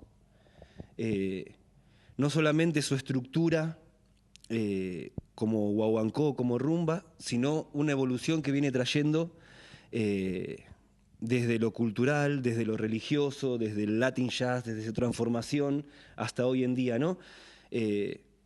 Hoy ya el tambor es un instrumento, como decíamos antes, y eso hace que todo vaya cambiando y transformándose, y quizás nuestra búsqueda está principalmente desde la raíz para ir transformándola. Eso es lo que muestra, o lo que vamos trabajando en este seminario, digamos, que empezó el sábado pasado. Leo, mencionás el folclore, ¿no? De distintas tendencias. Te hablas del afroamericano, del afrocubano, también está la parte argentina, ¿no? Dentro de este seminario que están brindando. Como cuestiones básicas, vamos sí. a lo básico y lo más superficial, si se quiere. ¿Cuáles serían las patas de esta cultura, estas culturas en realidad, porque son varias, que se desarrollan en la tarea que ustedes realizan? Bueno, la palabra. La palabra es importantísima. Primero porque son cuestiones que se van pasando oralmente, de boca en boca. No sé, me atrevo a decir que hace 15 años era muy difícil encontrar algo escrito o empezaban a escribirse las cuestiones, costaba encontrar. Hoy ya está escrito, hay filmaciones, hay videos, ¿no? Entonces, es una tradición que se pasa justamente en tradición, en familia, y mucho de boca en boca y de maestro a aprendiz, ¿no? Digamos, así fue como fuimos aprendiendo, entonces es importante la palabra. Creo que el tambor en ese momento se pasaba chat, cum, chat, chat, cumba, chat, cumba, chat, cumba. Hoy está escrito, ¿no? Tiene su forma académica y eso hace que genere una evolución, que a veces está buena y a veces no tanto. Entonces hay que ir como en el medio y mostrando que ese tambor tiene una carga muy grande atrás en el momento de, para los percusionistas quizás que estamos aquí en Argentina, el poder interpretar una música de países vecinos, creo que es el mayor respeto a lograr, ¿no? O sea, porque ahí está el sabor, o sea, ahí está su costumbre, su forma de hablar, su cuestión social, que tiene muchísimo que ver, ¿no? O sea, no se va a tocar de la misma forma en un barrio donde realmente hay una pobreza y están sufriendo, a una parte más urbana y ciudad va a tocar totalmente distinto. Y eso tiene que ver con distintos estilos dentro del mismo ritmo. Entonces ahí ya hay una búsqueda y un entrecruce interesantísimo que creo que lleva un montón de tiempo. Entonces retomemos, el tambor no solamente suena, sino que también se manifiesta a través de la palabra, ¿no? ¿Y qué es lo que cuenta? Y bueno, el tambor justamente, su voz es palabra. Claro. ¿No? O sea, en años atrás, ya varios, tuvimos la suerte de tocar para el Oní. El Oní es como un rey de África, de la región de Queto específicamente. Vino aquí a Argentina y le tocamos una música en ese momento en un atabaque. Y cuento esto porque creo que ahí sus palabras fueron como claras, ¿no? Tocamos y él se sonreía todo el tiempo. Nosotros decíamos, uy, no, ¿qué estamos tocando, no? Cuando terminamos le preguntábamos a través de traducciones, yo qué sé, y él nos dijo que en realidad se reía de lo contento que estaba, que como su hermano, al ser traído aquí, ¿no? Pensemos que es una cultura que fue robada de su tierra y fue cayendo mucha parte en Argentina, donde hoy está empezando a sacarse esa máscara, justamente, y hacerse toda una cuestión fuerte de lo que tiene que ver con el afro-argentino, con las comunidades afro. Bueno, y él decía que su hermano había logrado en el tambor guardar la palabra de los cantos. ¿no? Que cada frase que tiene esos tambores, en realidad lo que está guardando es la melodía de esos cantos. Que esos cantos cuentan cuestiones que tienen que ver con sus creencias. Muchas veces lo que para nosotros es una religión, para ellos es religarse con su ancestralidad. O sea, entonces, en realidad están trabajando constantemente con su ancestro, con su familia. Entonces lo que cuentan esos cantos son anécdotas, historias de ciertas energías. Por ejemplo, cuenta historias del monte, cuenta historias del río, cuenta historias del mar, cuenta historias del fuego, de la montaña. Y esas energías a su vez tienen montones de cualidades, donde el río tiene que ver con el nacimiento, y para cada cuestión hay una música. En sí es como que perpetúan su cultura ancestral a través del tambor, del canto, de la música, de la palabra. Todo parte en que lo que nosotros vemos como un espectáculo donde hay un canto, un tambor y un baile, para ellos es un guamilere, una fiesta natural. Todos cantan, todos bailan, todos tocan. Entonces eso lleva a mi forma de ver esto, ¿no? Cómo poder interpretar lo mejor que se pueda sus costumbres, y es a través, de conectarse un poco con ellos, bastante sentarse a estudiar, sentarte a investigar, y también hay un trabajo mucho lo que tiene que ver con lo afrocontemporáneo, que ahí quizás es donde nosotros nos agarra muy fuerte hoy en día, donde nosotros poder interpretar qué es lo que pasa con todas esas cuestiones que tiene el tambor energéticamente aquí, en Argentina. Cómo vemos nosotros cómo se mueve esa energía del agua acá cotidianamente, y bueno, ese es el trabajo contemporáneo nuestro, de poder hablar de lo que pasa hoy en día también. Mencionabas entonces, con respecto a las culturas, que tanto la argentina, afrocubana, insisto, con mencionarlas a todas porque tienen igual importancia. La palabra, la música, como bien estás diciendo, el tambor, ¿no? Que uno no fue instrumento en su momento, ahora sí cuenta como instrumento. ¿Qué más? Hablamos también de las comidas, lo mencionaste hace un ratito. Sí, que es importante que hoy sea un instrumento también, porque eso hizo llevar al tambor a que se respete desde muchos lugares, que eso es importante, desde un lugar académico, aunque no haya un título de percusionista, como hay otros instrumentos, y también desde un lugar de revalorizar la ancestralidad, donde muchos maestros todavía están, y uno puede intercambiar y puede aprender muchísimo de ellos. Entonces, al ser un instrumento, el tambor fue llegando a distintos lugares, y eso generó una evolución del mismo para mí fue como para despertar conciencia. O sea, muchos años atrás llegó mucho más el tambor primero, después acompañado de ciertos maestros acá en Argentina, ¿no? Valdir Silva, Isa Suárez, Juber Reyes, Ari Sender, son maestros que fueron, 20 años comenzando con una historia acá que era complicada. Hace 15 años no podías tocar en una plaza. Y hoy se puede, pero bueno, lo que uno llama o ve como arte callejero, en realidad son culturas, que nosotros también la tuvimos como afroargentinos. Está el candombe argentino, hay muchísima música que tiene que ver con nosotros, donde fue un país de mucha cultura afro, de raíz afro, y que esa verdad de matanza que fue en su país y que fue aquí en Argentina, está empezando a transformarse por una lucha de muchos compañeros que también tiene que ver con lo político, ¿no? O sea, sí, y ahora empezó a tener su lugar y su espacio porque en su momento también uno como que no le dio el valor, ¿no? Como al menos a mí me parece, uno no le daba el valor a eso, solo, no sé, el folclore en el acto del colegio y punto. Después como que no había otra cultura que tenga que ver con nosotros. Y estamos muy influenciados, ¿no? O sea, nuestras familias atrás venían muy influenciadas con estructuras que eran así y que europeas, ¿no? De lo que forma que sea, y que eso, inconscientemente creo que tiene que ver eso con la ancestralidad, hace fuerza para que vaya cambiando desde palabras típicas que nosotros usamos, o sea, ¿por qué un folclore se tiene que bailar con esas pocheras si no son nuestras, esas polleras? ¿Tiene que ver con una cuestión de clase también, sí. esto? Bueno, pensemos que ellos cuando llegaron siendo esclavos y continuaron siendo esclavos, podían manifestarse 2 o 3 veces al año.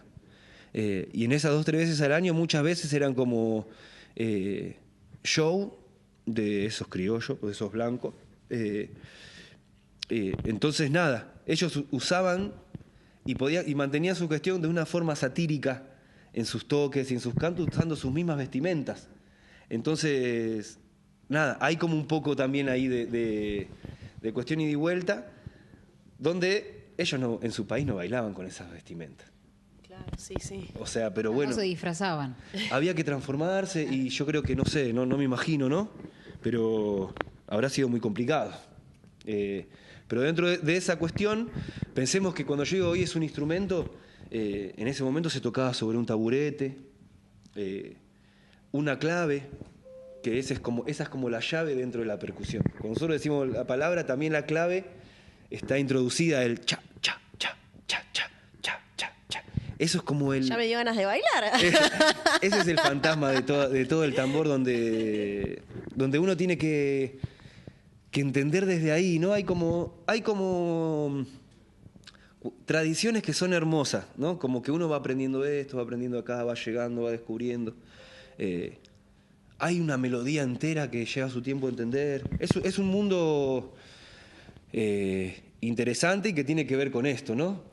Cómo comen, cómo está compuesta su canción, su estructura folclórica. No es el mismo tambor para todos, cada cultura tiene su tambor, su forma de bailar, su forma de cantar. Hay días específicos donde se festejan ciertas cosas, ¿no? Es un abanico, una raíz. Bastante amplio. No, pero Sí. lo importante es que detalle todo esto, y yo que estaba siendo insistente en que explique algunas cuestiones, me parece que está bueno dejar el gancho para que se anoten en el seminario, entonces. Bueno, mañana a partir de las 4, de 4 a 6, vamos a estar dando la evolución del cajón en el guaguancó, en la rumba del guaguancó, y de 6 a 8 de folclore argentino. ¿Dirección? Es Doctor Vera. La Casa de la Cultura. La Casa de la Cultura, Moreno. al lado Googleenlo. del Museo Nacional de Bellas Artes. Sí. Bien. No sé qué decía Solórzano. 247. Ahí está. Doctor Vera 247, gracias. ¿Alguna red social donde podamos encontrarlos? Bueno, nosotros tenemos una agrupación que se llama Gadia, que justamente es un grupo artístico de investigación afroamericana, donde estamos desde la danza, desde la poesía, desde la pintura, o sea, desde la música, desde las clases, ¿no? Estamos realizando clases, seminarios, shows, talleres. En los talleres se realiza mucho este trabajo, justamente en el taller que damos acá en Moreno, los sábados, taller de Babá Morilú. Ahí estamos trabajando la fusión que tiene que ver con lo afro-brasilero, lo afro-cubano y lo afro-uruguayo, ¿no? Lo que sería el candombe. Y cómo dialogan y cómo charlan, y es un trabajo hasta matemático, ¿no? A veces, y interesante energéticamente, ¿no? Cuando están hablando de todas esas culturas, es como una masa. Si te quieren reprimir, júntate con 5.000 y juntos repiqueten las manos. Power, sí. El seminario empezó la semana pasada, contabas. Empezó el sábado pasado. Sí. La gente igual se puede anotar. Se puede anotar, puede ir, tenga unos instrumentos, si quiere llevarlo no hay problema. Este sábado vamos a seguir trabajando, mostrando esa evolución, mostrando la composición de esas rumbas. Y el último sábado 28 se va a armar como una rumba abierta. O sea, donde vamos, se va a cantar, se va a tocar, se va a bailar. O sea, justamente para poder entender y unificar. Unificar. ¿El rango etario hay alguno o no? ¿Cómo? Rango etario, que puedan, de todas las edades, chicos, grandes, ¿algún requisito? No, pueden ir porque justamente es una clase como histórico-cultural también, ¿no? No solamente desde el tambor, sino un poco más específico, pero contando mucho. Bien, abarcativo entonces para todos aquellos que se quieran anotar en la Casa de la Cultura, ya saben, seminario, ¿cómo es el título bien? Música latinoamericana. Bien, perfecto. Sí. Muchísimas gracias, Leo, por acercarte y compartir estos minutos con nosotros. Nos vamos, Noé. Bueno, nos vamos, nos vemos en la próxima emisión el viernes que viene a las 21. Tomá pa' vos.